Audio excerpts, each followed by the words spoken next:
British काल में कारखानों में काम करने वाले मजदूरों, विशेषकर बच्चों और महिलाओं की स्थिति बहुत खराब थी। उन्हें सुधारने और ब्रिटिश उद्योगपतियों के दबाव में समय समय पर कई कानून बनाए गए। प्रथम कारखाना अधिनियम 88 लॉर्ड रिपन के समय पर लागू, जहां कम से कम 100 मजदूर काम करते हों। बच्चों के लिए 7 साल से छोटे बच्चों के काम करने पर रोक लगा दी गई। 7 से 12 साल के बच्चों के लिए काम का समय अधिकतम 9 घंटे तय किया गया। छुट्टी, महीने में 4 दिन की छुट्टी और काम के बीच 1 घंटे के आराम का नियम बना। द्वितीय कारखाना अधिनियम 1901 लॉर्ड लैंसडाउन के समय पर लागू, जहां कम से कम 50 मजदूर हों। बच्चों के लिए अब 9 साल से कम उम्र के बच्चों पर रोक लगी। 9 से 14 साल के बच्चों के लिए काम का समय घटाकर 7 घंटे कर दिया गया। महिलाओं के लिए महिलाओं के रात में काम करने, रात 8 से सुबह 5 बजे तक पर रोक लगा दी गई। उनके काम के घंटे 11 तय किए गए। छुट्टी, हफ्ते में 1 दिन की अनिवार्य छुट्टी शुरू हुई। तृतीय कारखाना अधिनियम 1911 लॉर्ड हार्डिंग थर्ड के समय पर लागू।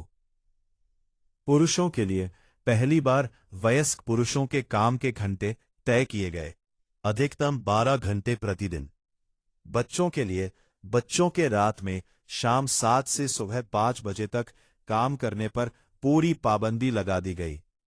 पाबंदी लगा दी गई।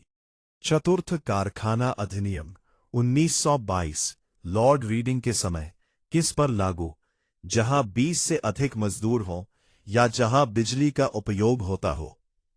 आयु सीमा, बच्चों की आयु सीमा बढ़ाकर 12 से 15 वर्ष की गई।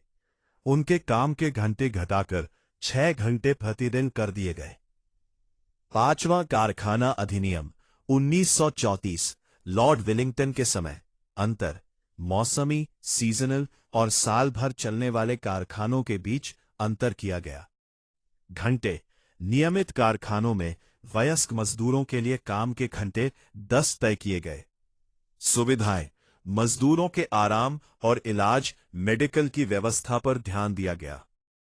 छठा कारखाना अधिनियम 1946 लॉर्ड वेवेल के समय में कमी, काम के घंटों को 11 से घटाकर 9 घंटे प्रतिदिन कर दिया गया।